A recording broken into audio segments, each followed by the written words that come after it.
और इस पर देखिए आपके पास जो पेंसिल है दोनों तरफ यहाँ पर वो बिंदु लगा लीजिए। उस बिंदु लगाने से क्या लाभ होगा, उसके अंतिम सिरे पर लगाएंगे। ठीक, अब यहाँ पर मान लीजिए हम थोड़ा सा बड़ा कर दे रहे हैं।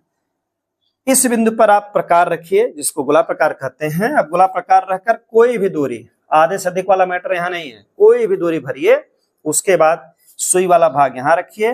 इसके बाद आप एक चाप लगाएंगे, तो जहां पहला कट होगा फिर वही बात याद रहे, उस पर भी हम एक बिंदु लगा देंगे और बिंदु लगाएंगे तो याद रहेगा हमको प्रकार यही रखना है। अब देखिए पहला चाप हमने लगाया और जहां पर कटता है अब न दूरी बढ़ानी है न घटानी है। फिर यहाँ पर रखेंगे, अगला फिर चाप लगाएंगे, तो जहां कटेगा वही हमारा ये 60 का आएगा। तो पहला कट ही 60 देता है और जितना कट करते जाएंगे 60-60 के क्रम में बढ़ता चला जाएगा। हमको 120 चाहिए, तो बताए हैं कि जहां पहला कट लगे वहीं फिर एक बिंदु लगा लीजिए और उसी पर गोला प्रकार रखिए, बड़ी होगी नहीं।